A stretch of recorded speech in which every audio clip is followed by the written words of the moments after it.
오늘 함께 나눌 말씀의 제목은 선한 목자입니다. 요한복음 11장에 있는 말씀입니다. 우리 함께 요한복음 11장을 펴겠습니다. 죄송합니다. 요한복음 10장입니다. 요한복음 10장입니다.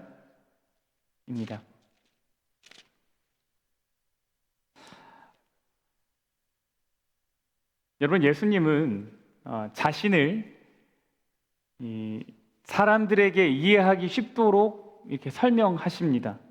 때로는 자신을 뭐라고 설명하셨냐면 나는 물이다, 생수다, I'm living water 이렇게 얘기하시고, 어쩔 때는 빛이라고 소개하시죠. I'm the light 이렇게 얘기하기도 하십니다.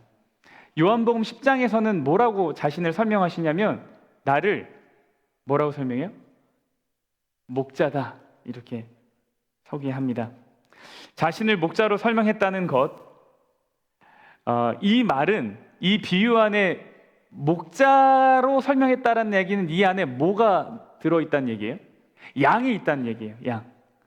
그러니까 예수님은 자신을 목자로, 우리는 뭐로 설명합니까? 양이라고 설명을 하십니다.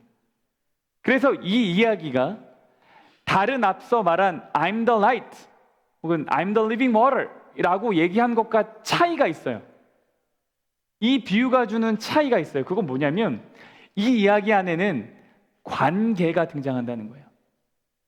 내가 목자다라고 얘기한 거는 양이 있다는 얘기고, 그 얘기는 하나님이 무슨 이야기를 하고 싶은 거냐면 관계를 설명하고 싶어요. 관계. 그래서 우리가 이 말씀을 읽으면서 계속 기억해야 될 건 뭐냐면, 연구할 때 하나님과 우리의 관계가 어떻게 이야기되고 있는가예요. 참 목자에 관한 이야기는요, 예수님이 갑자기 꺼낸 이야기가 아닙니다. 참 목자, 이 선한 목자에 대한 이야기는 사실 구약 성경에서부터 계속 존재하는 이야기예요. 목자가 등장할 것이라는 이 예언이 예수님이 오시기 훨씬 전부터 있었습니다. 한번 살펴볼게요. 그는 목자같이 양떼를 먹이시며 어린 양을 그 팔로 모아 품에 안으시며 전 먹이는 암컷들을 온순히 인도하시리로다. 이게 어디에 나와 있는 말씀이냐면 이사야 40장에 있는 말씀이에요. 그래서 우리가 해야 될 건 뭐냐면, 구약에 등장하는 이 목자라는 이 이야기가 정말 예수님의 이야기가 맞는지를 확인해야 됩니다. 예수님이 정말 선한 목자가 맞냐라는 거죠. 다음 또 성경처를 보겠습니다. 에스겔 34장에 있는 말씀입니다. 내가 한 목자를 그들 위에 세워 먹이게 하리니 그는 내 종 다윗이라. 그가 그들을 먹이고 그들의 목자가 될지라. 근데 여기서 보면 목자가 누구래요? 내 종 다윗이래요. 근데 여러분, 이 이야기가 에스겔서에 있죠. 에스겔은 다윗이 있던 시대 이후에 쓰여진 책이에요. 그러니까 이 다윗은 문자적인 그 다윗 왕을 말하는 것이 아니죠. 어떤 또 다른 다윗을 말하는 거예요. 근데 그 다윗을 뭐라고 얘기하냐면 목자라는 거예요. 내가 그 목자를 뭐 하겠다? 세우겠다. 그가 너희를 먹이겠다. 이렇게 이야기를 하고 있습니다. 여기 보면 참 목자는 그들을 먹이고 때로는 팔로 모아 품에 안는 존재로 나와요. 여기 보면 그 팔로 모아 품에 안으시며 이렇게 이야기를 하죠. 영어로는 뭐라고 이야기하냐면 양을 안아서 어떻게 했냐면 and carries them close to his 어디예요? heart. 안아가지고 그냥 한글로는 안는 건데 영어로 보니까 이렇게 해서 어디로 하는 거예요? 가슴, 마음으로 이렇게 해주는 게 뭐예요? 이게 목자예요. 이게 목자. 이게 목자예요. 그러니까 목자는 자신의 마음을 전해주고 싶은 거죠. 가슴으로 이렇게 품어주시는 거예요. 이것이 참 목자예요. 반면에 성경에 보니까 목자랑 반대되는 사람이 등장합니다. 정반대의 모습의 사람들도 있어요. 그 사람들이 누구냐면 바리새인과 유대 지도자들입니다. 그들은 양을 품에 안지 않았습니다. 안지 않았어요. 그 얘가 어디에 나오냐면 요한복음 9장에 등장해요. 지금 우리가 보고 있는 게 요한복음 10장이거든요. 근데 요한복음 9장에 그 사람들이 등장해요. 그 사람들이 어떻게 했냐면 나면서부터 눈이 안 보였던 사람이 있었어요. 근데 그 사람이 예수님을 만나고 이제 고백을 하죠. 그랬더니 이 나면서 소경된 자가 양인데 이 양을 어떻게 하냐면 출교를 시킵니다. 유대인과 바리새인들은 어떻게 했냐면 마음에 안 들면 어떻게 해요? 출교. 오지 마. 이게 이제 선한 목자와 반대되는 목자의 모습이에요. 예수님은 이 이야기를 염두에 두고 이 사람들과 자신을 비교하면서 이제 참 선한 목자에 대한 이야기를 하시는 거예요. 그들 안에 무너진 목자의 모습을 다시 회복하시기 위함인 것입니다. 8절에 보면요, 이렇게 목자와 반대되는 사람들의 어떤 그 품성을 두고 하나님은, 예수님은 뭐라고 설명하셨냐면 이들을 뭐라고 얘기하냐면 강도다라고 얘기해요. 나보다 먼저 온 자는 다 절도요 강도다. 근데 이 먼저 온 자라는 얘기가 문자적으로는요, 예수님이 태어나기 이전에 유대 사회에 있었던 지도자들을 이야기합니다. 영향력 있는 리더들을 말해요. 요한복음 9장에서 나면서 소경된 자를 출교시켰던 사람이 이들 중에 하나예요. 자신보다 먼저 온 절도 강도, 나는 리더인데 마음에 안 들어? 나가. 이렇게 했던 사람들이죠. 자신이 법이고 자신이 기준이라고 생각했던 사람들입니다. 그들은 참 목자가 아니에요. 이 강도에 대한 이야기가 성경에 있을까요? 네. 강도에 대한 이야기가, 이 사람들에 대한 예언도 구약 성경에 존재합니다. 볼까요? 인자야 너는 이스라엘 목자들에게 예언하라. 예언을 하래요. 그들 곧 목자들에게 예언하여 이르기를 주 여호와께서 이같이 말씀하시되 자기만 먹는 이스라엘 목자들은 뭐 할 거래요? 화 있을진저. 목자가 있긴 있어요. 근데 이 목자가 자신만 먹는 목자예요. 양떼를 먹이지 않는 목자예요. 그 목자가 하는 게 뭐냐면 살찐 양을 잡아서 그 기름을 먹으며 그 털을 입되 양떼는 뭐 하잖아요? 먹이지 않아요. 이들이 뭘 했냐면 연약한 자를 강하게 아니하고 병든 자를 고치지 아니하고 상한 자를 싸매주지 아니하고 쫓기는 자를 돌아오게 하지 아니하고 잃어버린 자를 찾아다니지 아니해요. 이것이 강도예요. 이제 선한 목자가 아닌 거죠. 근데 여러분, 이것은 단순히 유대인을 말하는 것이 아닙니다. 모든 세대를 걸쳐서 늘 인간들에게 구원의 길을 설명하는 사람들이 있었어요. 야, 일로 오면 구원이 있다. 여기로 오면 행복하다. 자칭 빛이다 라고 말했던 사람들이 있어요. 그들은 우리의 인간들의 영혼들을 만족시키기 위해 여러 가지 이야기를 해주고 여러 가지 설명들을 해줍니다. 그러나 그것들이 정말로 우리의 마음을 만족시키지는 못했지요. 사람들은 거기에 만족하지 않았어요. 여러분, 그리스 로마 시대에 사람들이 정말 많은 신을 섬겼습니다. 여러분, 그리스 로마 신화를 좋아하시는 분은 아실 거예요. 그 안에 등장하는 신들이 진짜 어마무시하게 많아요. 그 이야기, 그걸 사람들이 만들어낸 이야기인데 왜 신들의 이야기를 이 사람들이 만들었는가? 왜 만들었을까요?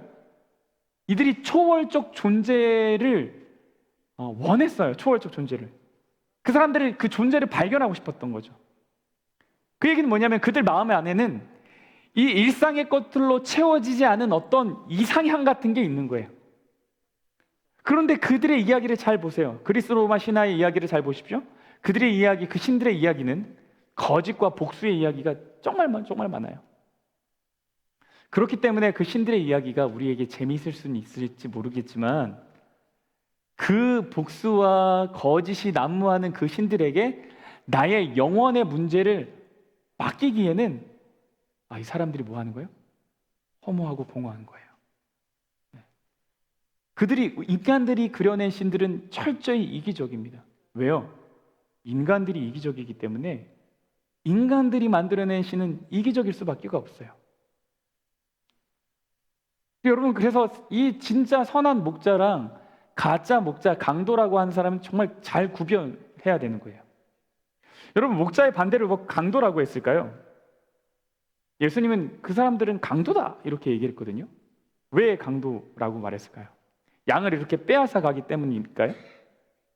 여러분, 그때는 정말 양을 가져갔지만, 양물이 들어와서 양을 가져갔지만 오늘날에는 우리가 양을 안 키우잖아요. 뭘 가져갈까요?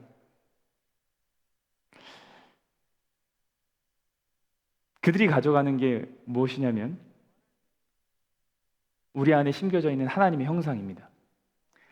목자의 반대가 강도인 이유는 그것이 사람이든지 제도이든지 철학이든지 그 무엇이 됐든지 간에 우리들 마음에 심겨진 하나님에 대한 이야기, 하나님에 대한 형상을 가져가기 때문에 강도입니다. 여러분, 그러므로 구원의 길에 있어서 예수님보다 중요하다고 여겨지는 모든 것이 사실은 강도요 절도입니다. 여러분, 바리새인들만 강도가 아니에요. 우리 구원에 있어서 예수님보다 먼저 있는 것은 다 뭐예요? 사실 다 강도예요. 그래서 우리가 강도를 키우는 건 아닌가 스스로 뭐 해야 돼요? 돌아봐야 됩니다. 여러분, 우리 교회가 강도가 된 건 아닌지 우리 생각해 봐야 돼요. 교회의 전통은 중요합니다. 그러나 어떤 인간이나 어떤 단체가 그들 스스로의 한계를 인정하지 않고 절대 권위에 대해 얘기하고 절대 선에 대해 이야기한다면 그것 자체가 뭐예요? 강도입니다. 교회를 사랑하는 것은 좋지만 교회가 예수님보다 먼저 있어서는 안 됩니다. 교회가 예수님보다 먼저 있으면 교회가 곧 뭐예요? 강도입니다. 그러니 예수님을 우리 항상 먼저 두어야 돼요. 저희 아버지께서 초등학교, 당시는 국민학교죠. 국민학교 때 전교회장을 하셨대요. 어떻게 전교회장을 하셨나 들어봤더니 갑자기 올라가서 아버지 눈앞에 보이는 모든 것들을 다 고치겠다고 말하셨대요. 여러분, 저 뒤에 있는 미끄럼틀도 고치고 그네도 고치고 막 다 이렇게 하나도 못 지켰대요. 근데 한 건 하나도 없어요. 근데 아무튼 그렇게 전교회장이 됐대요. 그래서 제가 우리 아버지가 전교회장이었으니까 언제 나도 전교회장이 한번 돼보려나 이런 생각을 했었어요. 근데 그러던 제게 기회가 왔어요. 제가 4천 명이 넘는 정말 도시 한가운데 있는 큰 초등학교를 다니다가 이제 전학을 갔어요. 전학을 갔는데 그 학교는 전교생이 150명, 한 학년이 24명 이렇게밖에 안 되는 거예요. 제가 5학년 2학기 때 전학을 갔는데 정말 아주 빠르게 그 학교에 우등생이 되고 선생님에게 이쁨 받는 학생이 되었어요. 그러니까 갔더니 제가 공부를 제일 잘하는 학생이었고 그러다 보니까 학교 대표가 되고 시 대표가 되고 막 도대회에 막 나가는 거예요. 그랬더니 제가 아주 어떻게 됐을까요? 교만해졌어요. 전학 온 지 1학기, 한 학기 만에 전교회장 선거에 나가게 됐어요. 근데 말이 전교회장이지 경쟁자라고 해봤자 24명 중에 한 명이에요. 24명 중에 한 명. 근데 뭐 24명 중에 24명 다 나갔겠어요? 아주 몇 명 학생들. 근데 남자는 저 혼자였고 한 4명의 여학생이 있었던 것 같아요. 제 기억에. 이제 시간이 되니까 선거 운동을 해야 되잖아요. 선생님들이 이제 앞에 나가서 연설을 하라고 하는 거예요. 제가 연설을 이렇게 했어요. 여러분, 제가 공부를 제일 잘하고 제일 잘났으니까 저 뽑으세요. 이렇게 얘기를 했어요. 여학생들이 갑자기 그 다음에 나타나더니 막 우는 거예요. 막 울면서 이정철 제가 저보다 공부 잘하니까 쟤 뽑아요. 그래도 여자애가 들어가는 거예요. 그 다음에 여자애도 와서 막 울면서 얘기하는 거예요. 그 여자애들이 다 뭐 한 거예요? 상처받은 거예요. 제가 왕따를 당했습니다. 저는 3년 학교에 들어가서 아무도 모르는 곳에서 새 삶을 시작할 수 있었어요. 근데 여러분, 제가 정말 실수가 많아요. 기억하지 못한 실수 더 많을 거예요. 근데 지금도 제가 기회가 있으면 다시 거두어드리고 싶은 기억들이 있어요. 나 이거는 진짜 그때 너무 부끄럽다 하는 순간이 있어요. 그 순간이 그 중에 하나가 뭐냐면 그 회장 선거예요. 내가 왜 그때 그렇게 얘기했을까? 왜 그랬을까? 지금 생각해도 뭐라고요? 뽑혔냐? 그 뽑혔어요. 뽑히긴 뽑혔어요. 네, 뽑히긴 뽑혔어요. 네. 지금 생각해도 부끄럽고 너무 부끄러워요. 그래서 제 아이가 잘난 척이라도 하면요, 저는 그게 그렇게 민망해요. 내 잘못되고 못된 부분들을 다 그 아이가 물려받은 것 같아서 저 빨리 감추고 싶죠. 여러분, 세상의 리더들은 어떻게 이야기하냐면 나 잘났어 라고 이야기해요. 나 잘났어. 내가 최고야. 그러니 나를 경배해라. 그러니 나를 지지해라. 이것이 세상의 논리예요.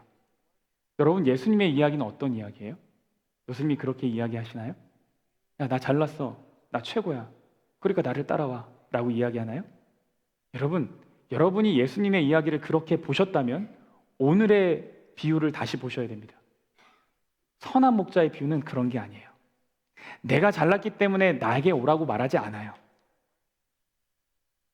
예수님은 뭐라고 그러냐면 이렇게 얘기해요.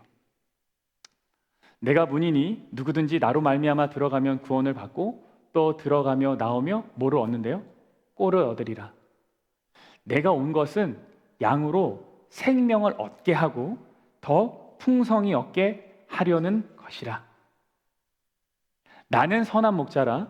선한 목자는 양들을 위하여 목숨을 뭐한대요? 버리거니와.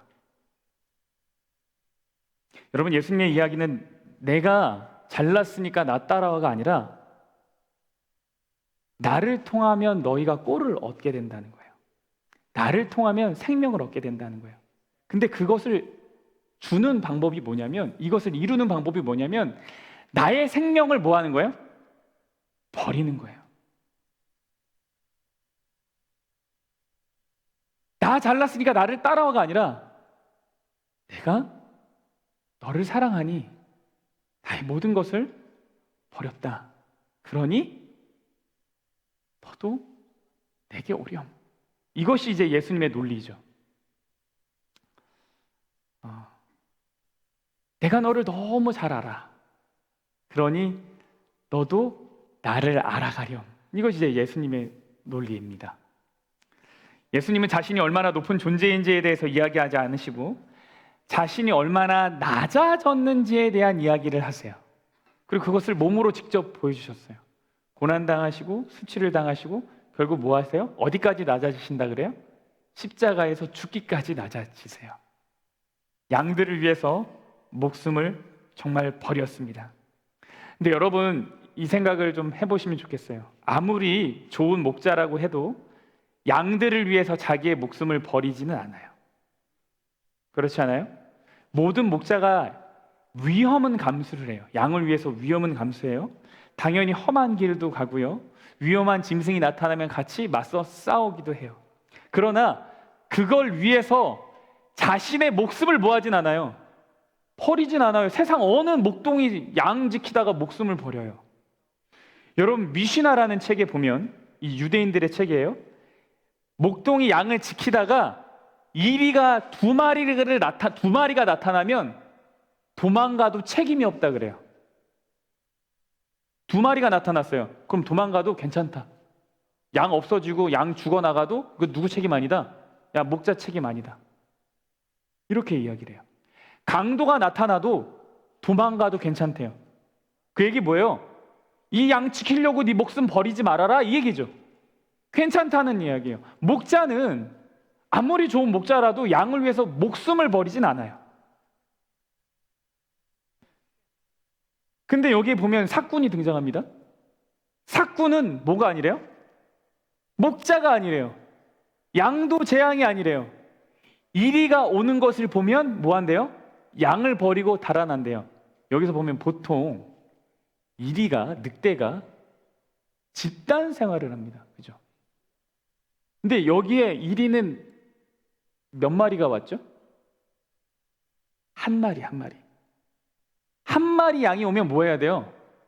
지킬 수 있어야 돼요. 네. 근데 한 마리가 와도 뭐 하는 거예요? 버리고 도망가는 거예요. 그 목자가 삭군입니다. 여러분, 스스로를 선한 목자라고 생각하는 자들과 예수님이 분명하게 대조하기 위해서 이 말씀을 하셨어요. 여러분, 삭군은 한 마리 양이 와도, 한 마리 이리가 와도 뭐 하냐면 도망가요. 이게 삭군이에요. 근데 선한 목자는요, 한 마리가 와도 양을 지키기 위해서 목숨을 버리는 게 선한 목자예요. 여러분, 예수님은 완전하게 다른 차원의 목자입니다. 목숨을 버렸어요. 여러분, 사실 제가 이 말씀을 준비하면서요, 이 말씀을 좀 외면하고 싶었어요. 제 아내가 알아요. 이제 요한복음 10장 해야 되는데 이 말씀하는 게 참 부담스럽다. 내가 지금 안 하고 싶다. 이런 얘기를 했어요. 근데 이게 피할 수 없죠. 이게 목사가 가진 숙명 같은 거예요. 내가 아무리 못나도 내가 마음에 안 든다고 말씀 덮어두면 안 돼요. 그죠? 말씀을 이해하지 못해서 못 전하는 건 차라리 괜찮아요. 그런데 이 말씀이 너무 내 마음에 찔려가지고 내가 못하겠다, 이러면 정말 그건 진짜 괴로워요. 여러분, 예수님은 목숨을 버려요. 근데 저는 목숨을 버리지 않아요. 여러분, 정말 죄송한데 제가 여러분을 위해서 목숨을 버릴 거라고 믿습니까? 아멘. 그럴 마음이면 좋겠지만 그렇게 쉽지 않죠. 제가 선한 목자가 아니기 때문입니다. 여러분, 저는 목숨을 버리지 않아요. 저는 대속물로 주어진 존재도 아니고요. 근데 이런 생각이 드는 거예요. 내가 목숨을 버릴 수 없다면 도대체 나는 목자로 무엇을 버려야 될까? 나는 무엇을 버려야 될까? 근데 이런 울림이 계속 있는 거예요. 말씀을 이제 준비하는데, 정철아, 너가 목숨은 못 버릴 정도 자아라도 죽어야 되지 않겠냐? 목숨은 못 죽어도 너 자아는 죽어야 되지 않겠냐? 이런 이야기가 제 마음에 계속 울리는 거예요. 여러분, 저는 선한 목자가 아닙니다. 이 이야기를 우리 하나님이 가장 잘 아시고요, 저를 곁에서 지켜본 아내가 제일 잘 압니다. 그래서 여러분, 이 부족한 목사를 위해서 기도를 해주시길 바랍니다. 이 목사 사꾼되지 않게 해달라고 여러분 기도하셔야 돼요. 정말 진정한 목자가 되게 해달라고 여러분 기도해 주셔야 됩니다. 어떤 사람에게는 이렇게 목숨을 버리는 것이 어리석은 일처럼 느껴질지 모릅니다. 근데 희생이라는 것이 원래 그런 거죠. 어리석은 거예요. 희생은 어리석은 겁니다. 작년에 한국에서 목회하고 있는 친구 목사와 대화를 한 적이 있어요. 그 친구는 아주 큰 교회, 정말 한국에서 이름만 대면 알 정도로 이제 큰 교회에 청년부 담당 목사로 있었어요.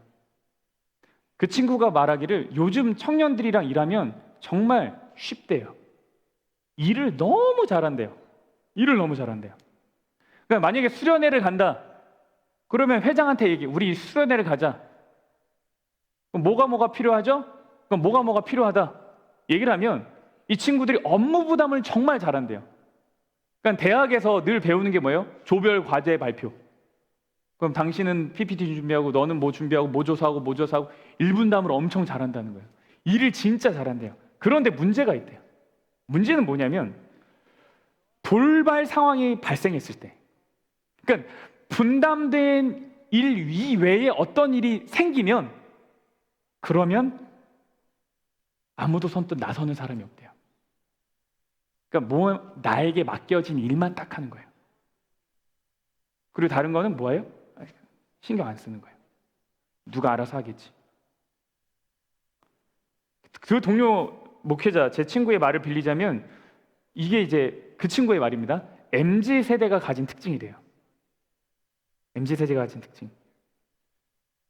그들은 자신의 노동의 가치를 아주 분명하게 파악을 해요. 이게 얼마치인지를 알아요. 그리고 이것에 대한 마땅한 보상이 있어야 된다고 생각해요. 그게 합리적인 거라고 생각해요. 맞죠? 네.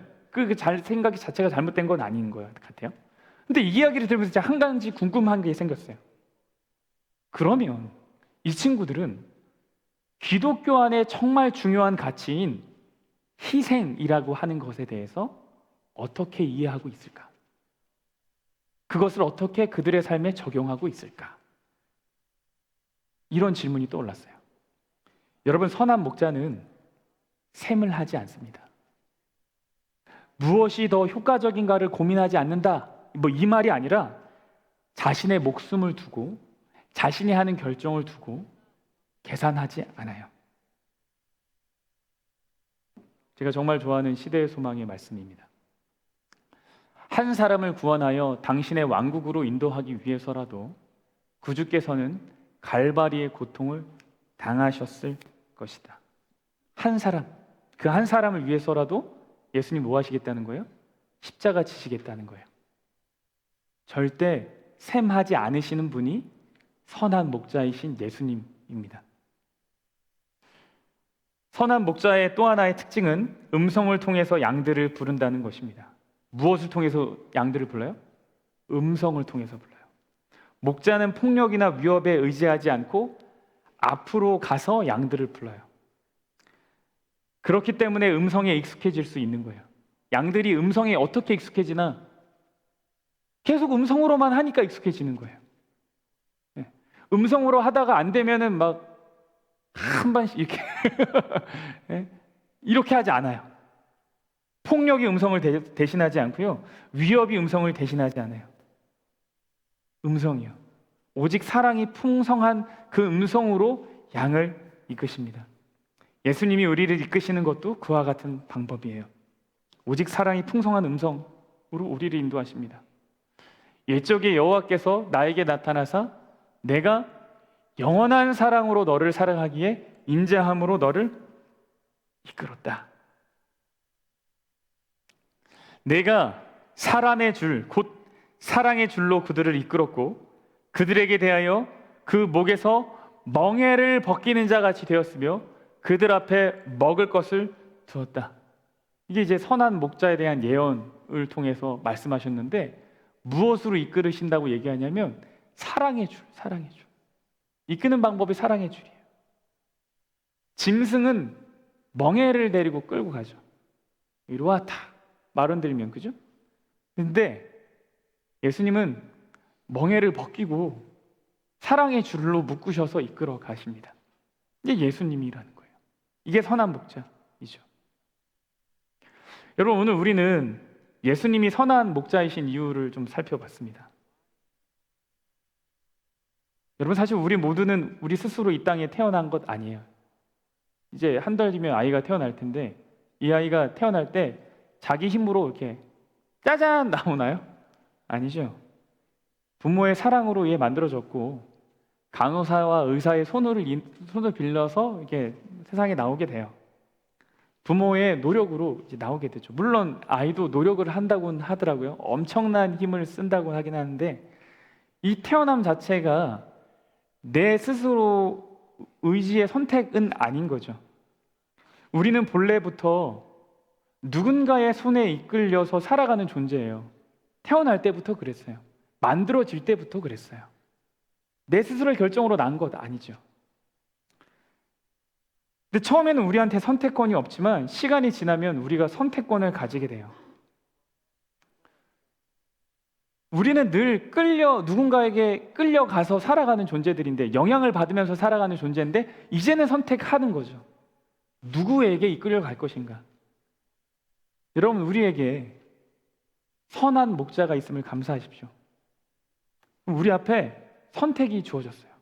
어느 목자를 따라갈 것인가? 근데 우리는 누구를 따라갈 수 있는 거예요? 누구를 알았으니 선한 목자가 있는 걸 알았으니 선한 목자를 선택할 수 있는 거죠. 여러분 누가 우리의 참 목자가 될 수 있을까? 이 질문에 여러분 진지하게 질문해 보셨으면 좋겠어요. 누가 정말 나를 이끌어가는 선한 목자가 될 수 있겠는가? 이 질문을 답을 할 수 있는 우리 모두가 되었으면 좋겠습니다.